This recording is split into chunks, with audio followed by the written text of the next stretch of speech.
and welcome to Market Insights. I am Lovina Emah. It's a beautiful Thursday morning, even though it's raining, and it's all good today. So, on today's show, we are embarking on a journey to explore the economic benefits of freight train services in Nigeria. So, as you know, with the popular saying with trains, as we steam ahead, we will discover how rail transportation is driving growth and boosting competitiveness and transforming the way businesses move their goods. From the hills of Jos to the ports of Calabar, freight train services are connecting businesses across the country like never before. With the capacity to save massive volumes of cargoes, rail transportation is reducing costs, increasing efficiency, and unlocking new opportunities for Nigerian businesses. But that's not all.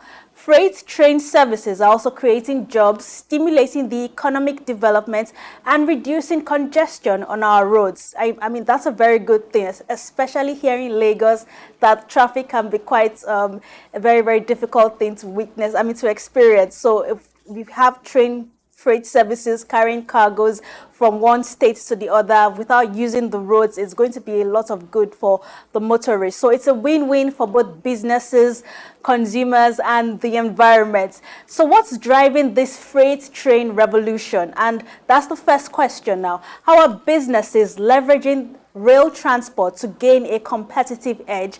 And what is the government doing to support this growth of this critical sector? So my guest this morning is Oluwatosin Oladetan. He is a public policy expert, a business strategist, a corporate strategist, and the vice president finance. And he's also an independent director and a business transformation and project manager advisor.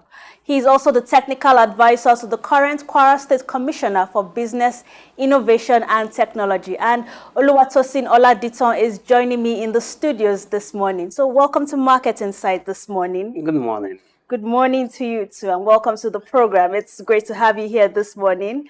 And you're looking good with the cap on your head. Well, we are still celebrating democracy while we are doing our Idobale. Well, I would have expected you to wear green if we're still celebrating. No, I've done my Idobale this morning, Okay. so there's no need to wear the green. Okay. It's good to have you in the studios, Oluwatosin. Okay, so like I mentioned, we're talking about the benefits of freight train services in Nigeria and how it's easing the movement of cargoes from one state to the other. And apart from that, recently President Bola Tinubu recently launched the freight train services from Dala Port in Kano State to Apapa Port in Lagos State. So this was going to run on the narrow gauge, and this is to ease to stop all those heavy vehicles that carry cargoes from one state to the other using our roads and also causing a lot of traffic on the roads. So now, what would you say are the benefits of introducing more freight rail services across Nigeria?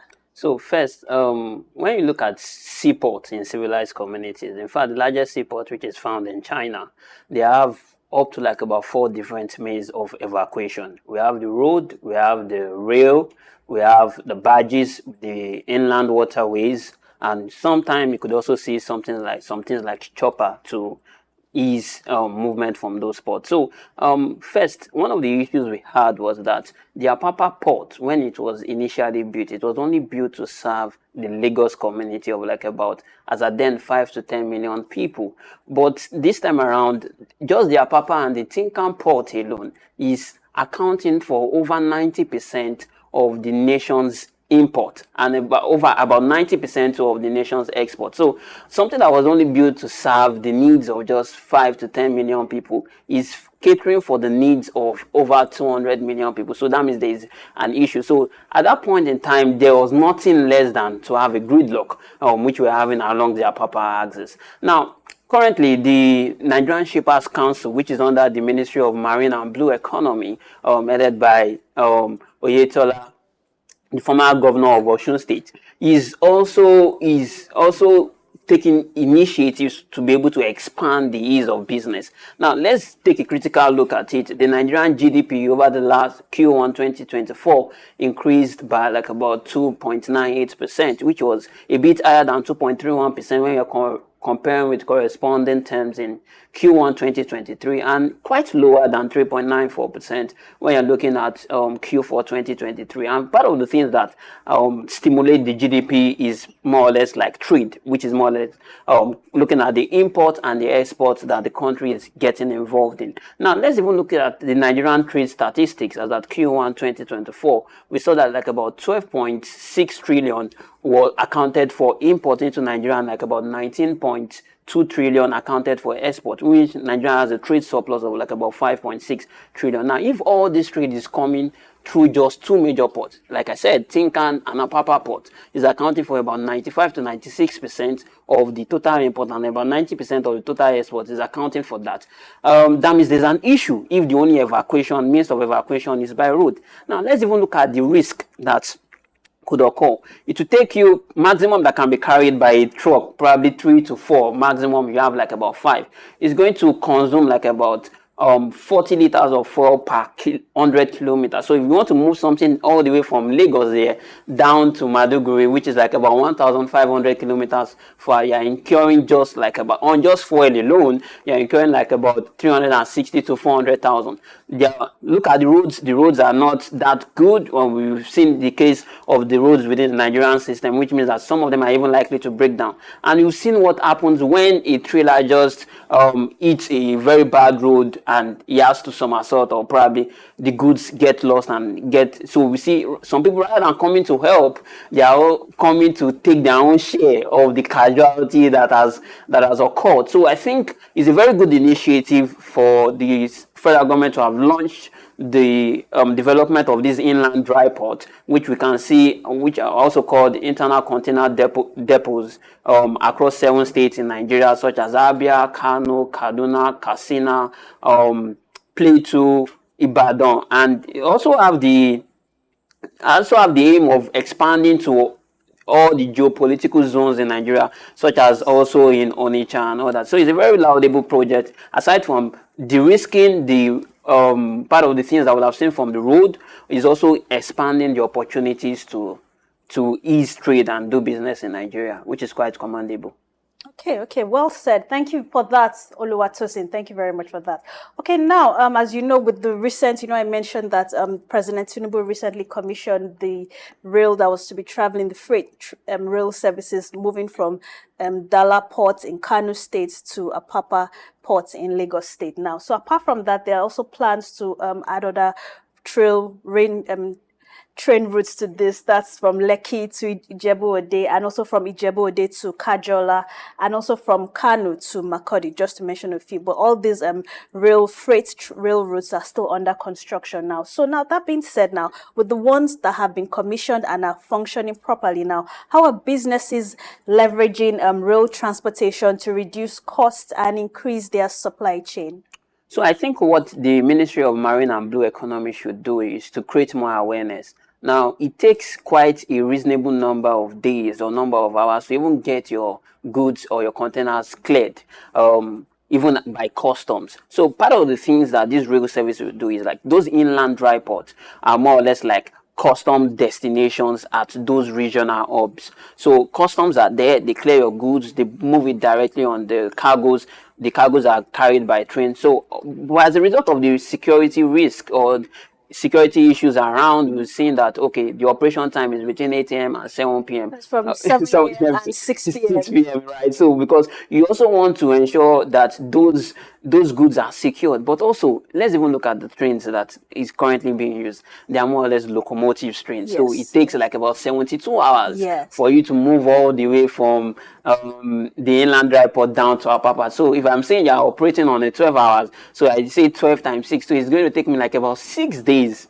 Meanwhile, a bus or a truck can cover that within 2 to 3 days. So that means there's still a gap. So you are trying to address a problem, but there's another problem that has been created. Yes, you've reduced the risk of security on the roads. There is no risk of loss on this product through the security that is going to be provided. The traffic part. Yeah, the traffic part too is also going to be eased more. It makes it more accessible. But there's also the risk that it's going to take me longer to get it. So I take a situation whereby I've secured the local finance from a bank that in which we saw what the monetary policy rate is about 26.75. Of course, when I'm not a AAA company, assuming I'm not a AAA company that has a AAA rating, I'm going to be getting it at around 35 or 40%. So that extra 6 days, the interest on that, will I be able to cover that? And take note, my customer at the other side of the business, whether in another region, is that even if it is free on board, is until it has been loaded on the berth. So what is the time that is going to take for it to even move from this inland dry port to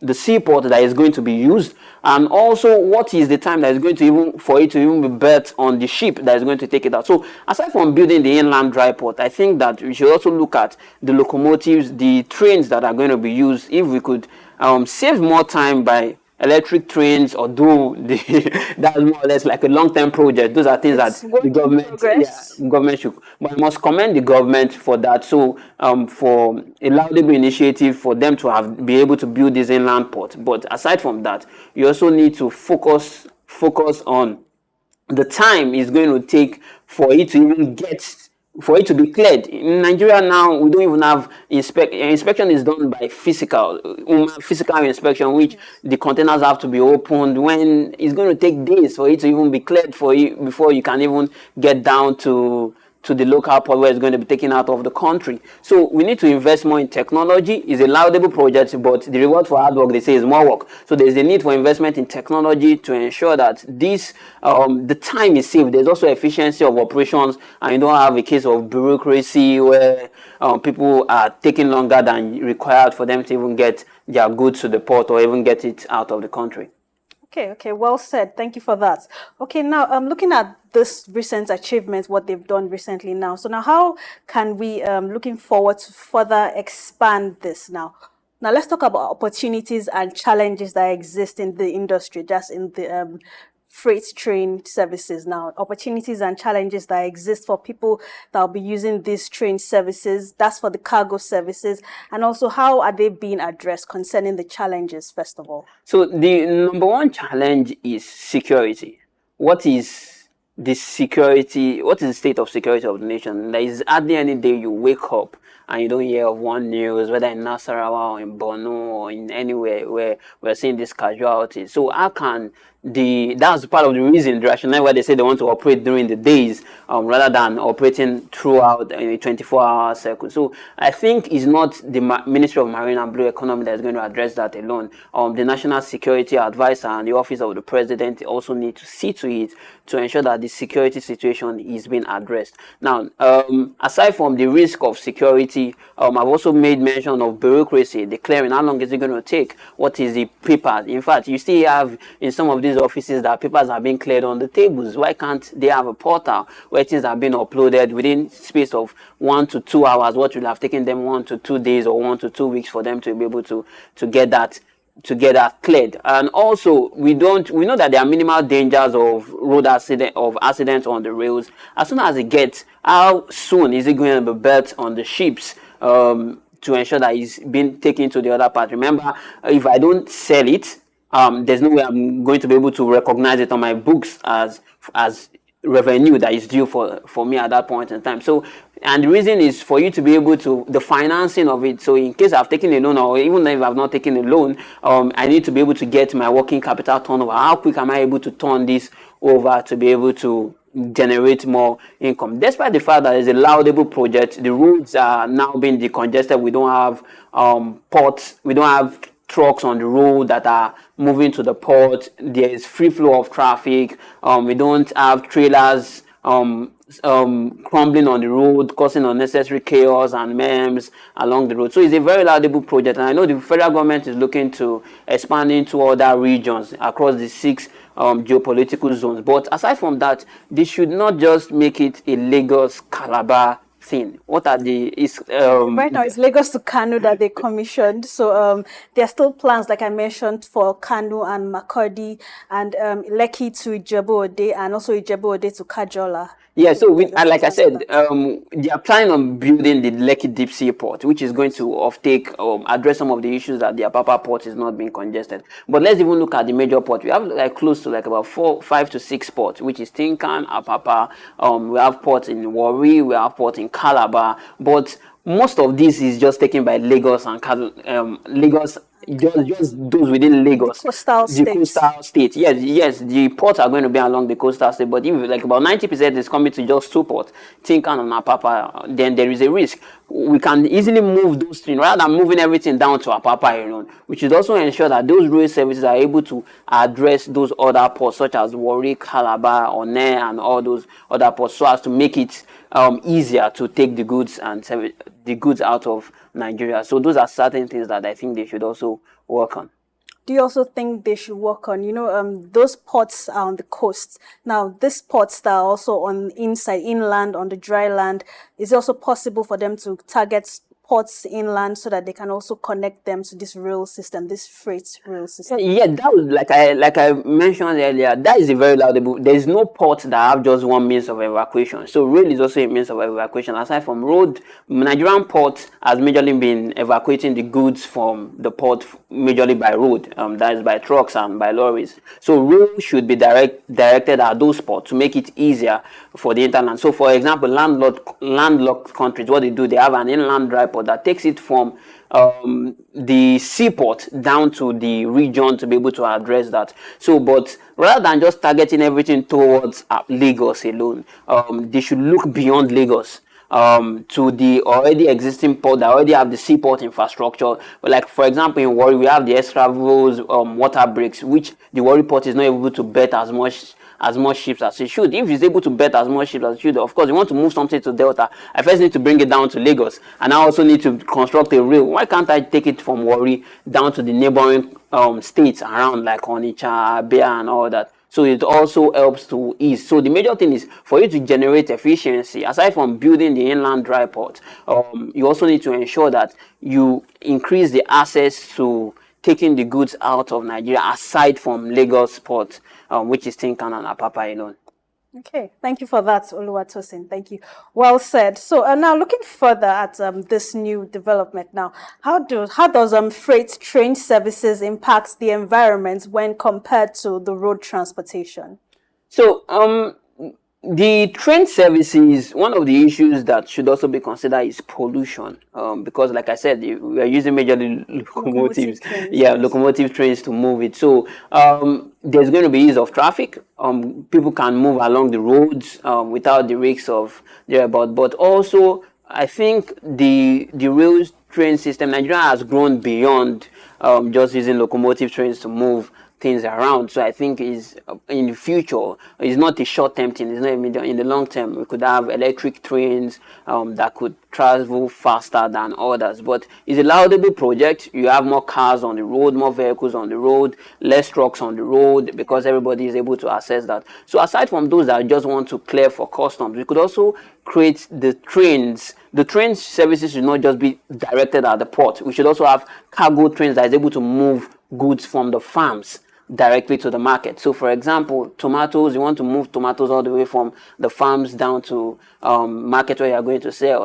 Aside from the fact that you've harvested it from the farms, you are leaving your farms bandits, or you face security issues which increase the cost. So I could imagine going to the market last week, and by the time I saw the price of pepper and tomatoes, I almost ran away, because it was, and part of those things is because they also added the cost of transport. Aside from that, you have agberos and the tout on the road that also take their own share of when they see trailer. If the trailer mistakenly break down, that is even if you are able to recover some of those goods. So not just directed at the port, it should also be directed at the farms or some aggregator hubs that can easily move those goods down to the urban part where you're able to sell that to it. So we need to have these rail lines moving into the rural areas, deep into the villages, to connect with the farms that can bring these food items straight from the farms that can connect to the markets in the city. Even if you cannot get it directly to the farms, at least you should have an aggregation point where the farmers can come and bring their goods, that they want to move down, or any manufacturing goods that you want to move down to wherever region. So where you have, for example, I want to move something down to Ibadan and I'm in Kano, I can easily move to a rail station, just agricultural cargoes, not just for export or import purposes, but also for movement of raw materials, manufactured goods, agricultural goods down to the to the urban centers where they really want to sell them. So that is also another thing that should be addressed by the Ministry of Transportation. Yeah, most certainly. Thank you for that. Now, I'm still looking further. You know, we have a lot of small businesses that are still that need to use these services of freight trains. So now, how can these small and medium business owners utilize freight train services to scale up their business operations? So small and medium small and medium scale businesses can also, one of the things that the advantage to them is that ease of transportation. I want to be able to move my goods without any risk of it getting destroyed, any risk of it getting torn. Like an average person now, people use 9 buses, or we have some of these luxurious buses that also, aside from moving people, they also move goods and services, but also there's a risk of it being stolen. But if I can know that I visit a rail station and is able to help me move this large quantity of goods and it get to the other place in quick time and without any risk and security, is also going to be part of the things that is going to ease trade in Nigeria and going to make it easier for you to move across several regions or across the 6 geopolitical zones. So small businesses can really harness this opportunity to use freight services, but the major fear for them using these freight services is area of security and the time is going to take to get to the destination.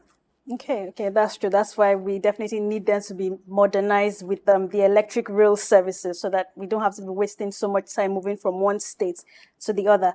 Okay, now that being said, now still on more solutions to these challenges that these business owners might face when using the freight train services. Now, what are the biggest challenges apart from insecurity? What other challenges do they encounter while using these train services? Yes, you mentioned there's the issue of the goods staying too long on the rail, but what other services, insecurity, what other challenges, and how can they be resolved? So another challenge is more or less like the cost of movement, the cost of logistics of these goods, using the trains or the freight services. So if it's, of course, as a business owner, you need to do a cost-benefit analysis to know whether it is cheaper for you to move by road or it is cheaper for you to move by train. If I want to move from Lagos to Ibadan, I can simply either use road or I can go and wait at the train station to get there. Now, what is the proximity of the train stations in Ibadan or the place I'm moving to the final destination point? Remember, the train is not at the door of every factory. You still need to find a way of moving it from the train to another vehicle or for another movement down to the final destination it is. So what I think the government can do is introduction of a last mile transportation system whereby, I want to move from this particular location, from this particular port to this particular location. Aside from picking it at the train station, what are the arrangements to ensure that these these customized vehicles are able to still move it to the final destination? So for example, perishable food crops, I move it through train down to the rail station, and also I get a food van that is able to protect it, ensure that the taste, the quality, and all those things are well preserved when it's getting to the final destination that is going to be used for manufacturing or for consumption. So those are some other things that I think they need to revolve, because just moving to the train station is just one. The real value is when it gets from end to end. Okay, that's why I say there could be an aggregator hub to collect and also be an aggregator hub to distribute, even if a last mile solution cannot be created. What is currently being done by the federal government is to revitalize our freight train services now. So how can this contribute to the development of other sectors like the manufacturing sector and the agricultural sector? So the train services or the transportation is not just better on its own. It's more or less like an end. There's a value chain. First, I think the government really need to focus, just like the president mentioned in his speech yesterday, that despite the fact we've had a political democracy, we've not had an economic democracy.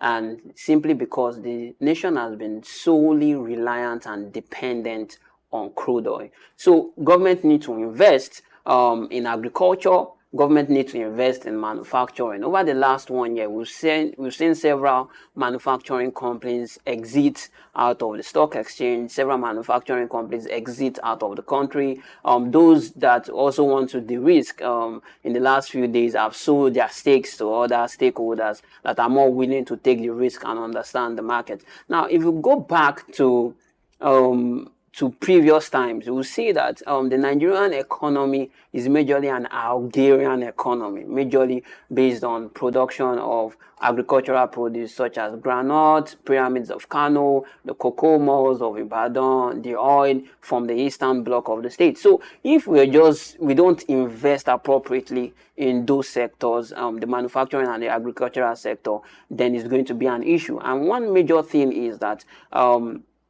power generation of power is also at a very high cost for countries, for the Nigerian manufacturers now. In fact, in Nigeria, we are just able to generate about 5,000 megawatts to address over 200 million population, where other countries that are smaller than us, like South Africa, like Kenya, are generating far more to even address a smaller population. So the government should not just focus on the transportation. It's just like I'm just trying to address one issue without looking at the main issue. If nothing comes to the train stations to be moved, of course, the train can just go empty. Government is not going to be happy having, you have an 18 cargo train and only 6 of those cargoes are filled with goods. So if only 6 of those cargoes are filled with goods, then the other is more or less, they are not getting efficiency and they are not maximizing the capacity of what they have. So one of the things that they should ensure that people can return back to the farms, provide ease for farmers, everybody, an incentive for everybody to go back to farming. And we've seen that the government is considering import substitutes in the short term, but we cannot continue to import. And I must comment that despite the fact that there's been a trade surplus in the last 1 quarter, in the last 1 year, in fact, year-on-year comparison, there's been an improvement in trade, exporting out of Nigeria, which is a very major thing. But to protect these industries, these manufacturing industries that are more or less at risk of going into extinction, going into liquidation, government needs to invest, provide appropriate support, whether financing, ease of doing business. What is even the cost of registering a manufacturing company in Nigeria?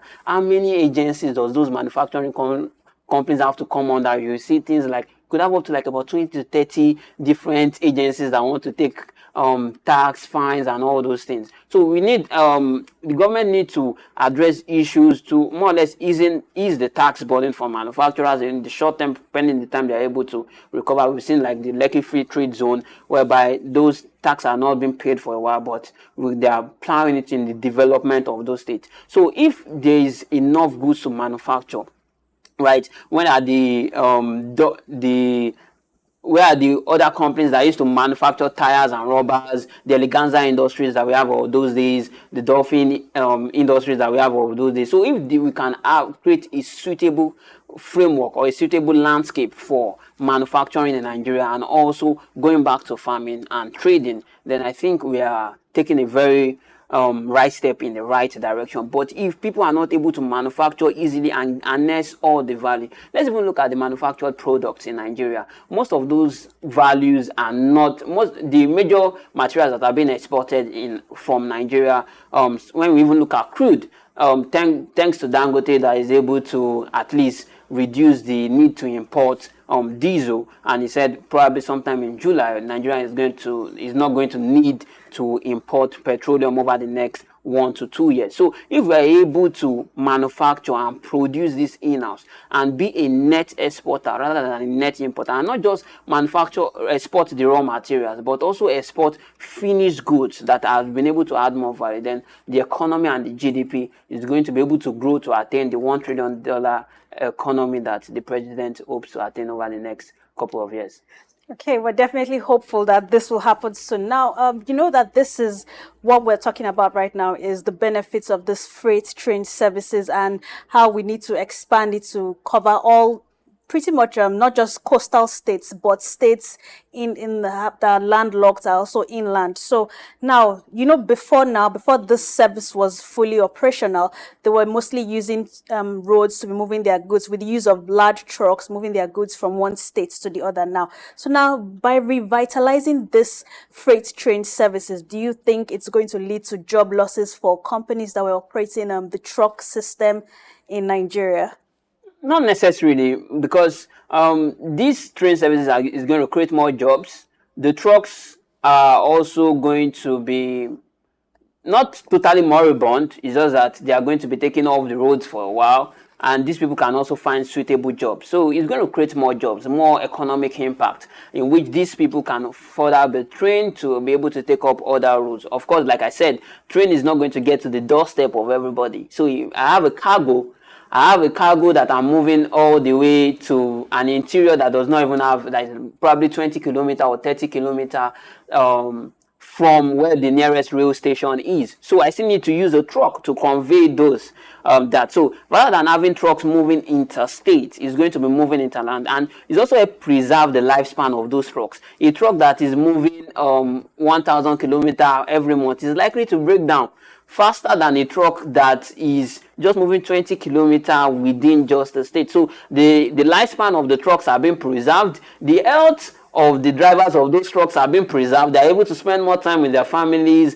They're able to celebrate the Democracy Day. They're able to celebrate their festivals and also reduce their risk that they're going to have on the road. And in fact, they're even able to take more money home, because cost savings that will have been earned by the business is able to the business can spend those cost savings to improve the livelihoods of those drivers of those trucks and all the workers within the business setting. Okay.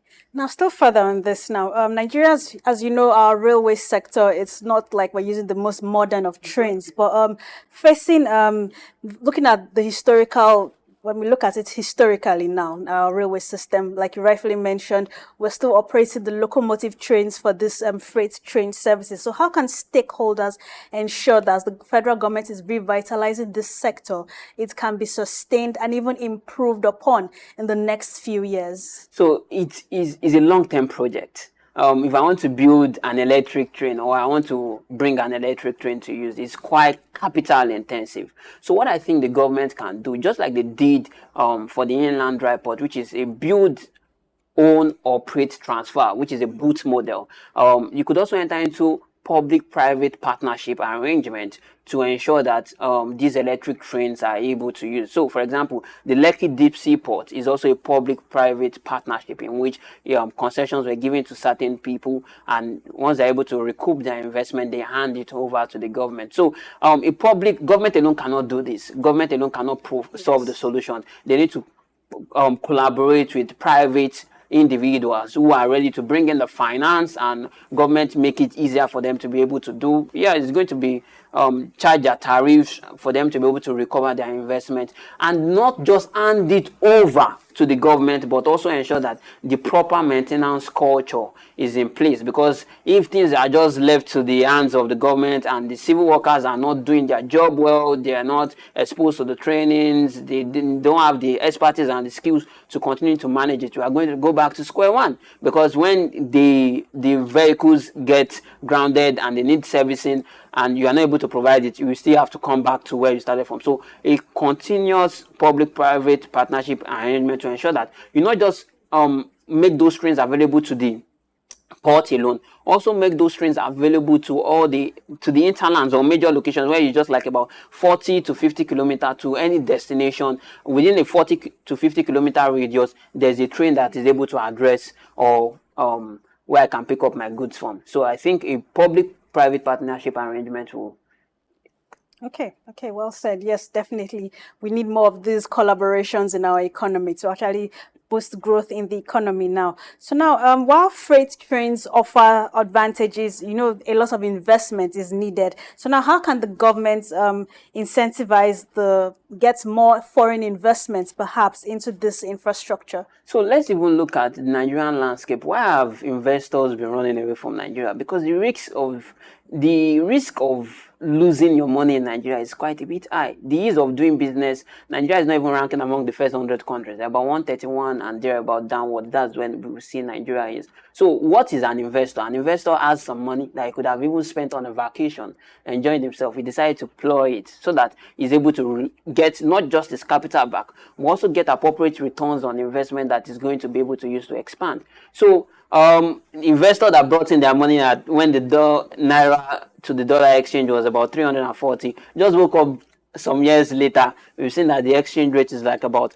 1,500. So it means that you've lost, you need to do more. And some of these, the margins is not up to 100%, and something is increasing like about 200, 300%, in which the margins are just like about 20, 30%. So one of the things that the government needs to do is, aside from creating the right environment for people to bring in their funds to invest, they also need to protect, so that by the time you want to take your money out or you want to get your returns, you are not faced with unnecessary bureaucracy or you are not being haunted here and there. But first thing I think the government needs to do is to first achieve an economic democracy and stability, whereby people can easily, there's an free inflow and free outflow of funds, free mobility of funds into the country, where these investors can be able to get their appropriate returns on investment. But I'm not going to be willing to invest where I'm not going to be able to get my money back, my capital back, and also the returns on investment. I'd rather go for greener pastures where I can invest those money. In fact, some people in some countries now, you can even get a citizenship by investing a certain amount of money. Yes, that's yes, well said, Oluwatosin. Yes. Okay, now still further on this now. We're definitely talking about how to revive this sector and how to just sustain the freight train services and also maintain it, and in the future put more modern facilities in this freight train services. So now going forward, now do you really think that apart from focusing on coastal states and a few states that are landlocked, so how can the government further expand the cargo services just for the purpose of exporting our goods? How can they further do that? Yes, we know if we want to import, rather not import, but if we want to ensure that we can start importing, we have to protect our local industries. Now, if we have done all of that, now how can we still going further? How can we ensure that we are protecting these local industries to create enough goods or enough food items to ensure that we can start exporting? And using this same train services, how will it now benefit people all over the country? So, just like the railway that moves from Lagos down to Kano is going to pass through several states. So part of the thing is a capital intensive project to continue to build rail. So I can't say that all the roads of Lagos should be filled with rails. Yeah, people who want to use it, is not bad having it. So, but we could look at government can leverage on underground rail services. Now, although that is quite capital intensive, but the ease, where I think the government should focus on is wherever there are rails, there should be an ease of movement from those rail stations to wherever the individual wants to take those goods to. So government can say, oh, all these goods that are coming within this state or within this local government, you can access this rail station. But in the event where you are not able to access these local rail stations, you could have an aggregator point whereby you could ensure that your goods are being cleared, your goods are being checked. So people can just sit down in their factories after their production, move to an aggregator point, which can be converted, can be taken to the rail stations or be taken to the inland dry port where it's going to be used by the freight. But if the government want to say they want to build rails all around the country, it's more or less capital intensive, and the returns or the economic benefit might not be able to outweigh the cost. So first thing I think what the government should prioritize now is, with the few train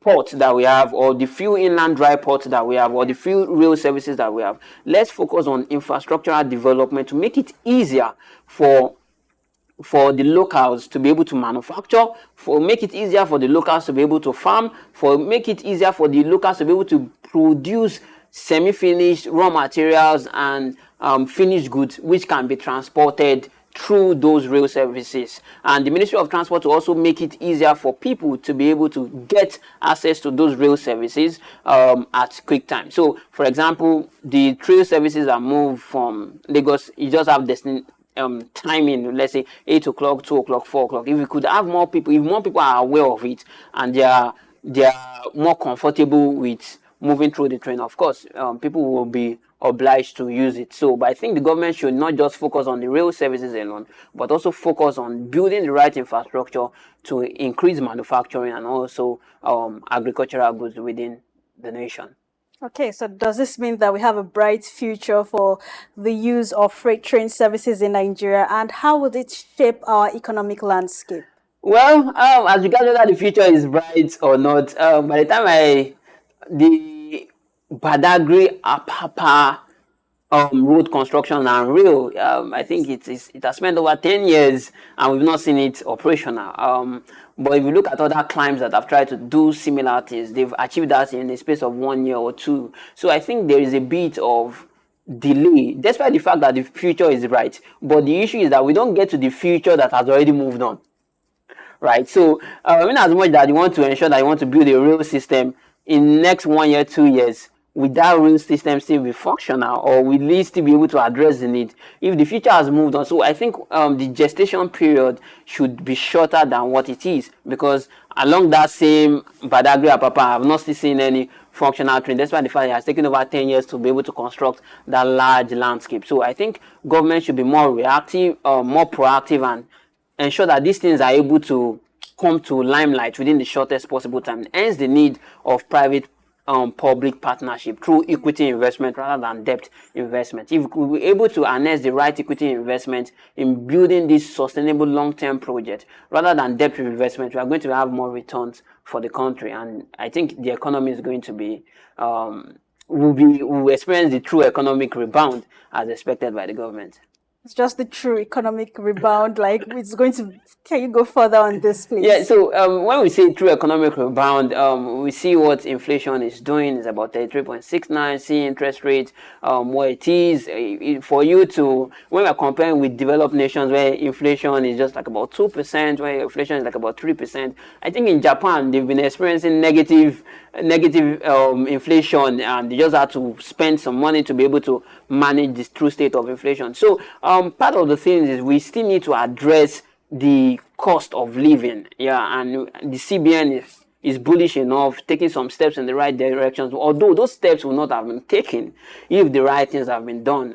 We know that the present government inherited a state of whereby a lot of funds were being taken out from the CBN through the ways and means. We still see the former CBN governor still undergoing several trials, and we keep hearing new news every day. So a lot of things have been done, right? A lot of things have been destroyed to make us achieve the economic realm where we are. But for us to be able to build it, then we need to not just focus on building the economy. We need to ensure that we are able to build the right environment where manufacturing, where the country is not just relying on crude oil, but also relying on other things such as agriculture and manufactured goods to be able to ensure the economic rebound. But the CBN alone cannot bring the rebound if the country is not able to export more or produce more and reduce the risk of import. Okay, so just before we round up the program now, so if you were part of government now, what would you do to support the growth of this critical sector? So first, we've seen transportation is doing quite well. I think I must commend the Minister of Transport for some of the laudable projects and some of the other ministries that he's partnering with. But the pain point of Nigeria now, I think what the government really needs to do now is address the issue of insecurity. It really needs to be addressed. Also address the issue or create a more viable environment for people to return back to their farms. Nigeria still needs to go back to farming. And for those that we have the brains to be able to local manufacturing, Nigerians do not need to continue to import and expanding the capital of other countries. So insecurity, agriculture and manufacturing is very pivotal to the development of Nigeria. If we're able to address this, it's going to make it easier for the monetary policy arm of the government to be able to get a very stronger economy. But if we don't address the basics, then I think it's is a no-no situation. Thank you very much for joining me this morning, Oluwatosin Oladetan, as you're able to share more insights on the economic benefits of freight train services in Nigeria and how small and medium businesses can benefit from this. And like you rightfully said, the challenges associated with using this rail service will need to definitely be addressed by the government, especially insecurity and protecting our local industries to ensure that we can continue producing what we consume in this country in very large quantities. So many thanks for your time this morning on Market Insights. It's always great having you on the program, and I hope you could join us again on Market Insights. Thank you for coming. Yeah, thank you very much. Okay, now let's look at the money market figures this morning, how the Naira is faring when selling against the dollars, pound sterling, and the euro this morning. So we'll look at the CBN rates and the the CBN rates and the parallel market rates this morning. So for today, Thursday, 13th June, the official selling rate at Central Bank of Nigeria, the dollar is selling for 1,363 Naira to $1. And in the parallel market, it's 1,490 Naira to $1. And for the pound sterling, at CBN rates, it's 1,770 Naira to £1 sterling. At the parallel market, it's 1,900 Naira to £1 sterling. And for the euro, at the CBN rate, it's 1,501 Naira to €1. And for the parallel market rate, it's 1,590 Naira to €1. So those are our money market figures this morning. Many thanks for watching Market Insights. It's always great to discuss these economic issues every day and solutions to these issues, because we know that people are watching and people are getting more insight to addressing our different economic challenges in Nigeria. I also want to thank my guest, Oluwatosin Oladetan, and thank you so much for watching the program. We look forward to discussing more of these issues on tomorrow's episode of Market Insights. Many thanks for watching. I am Lovina Emah.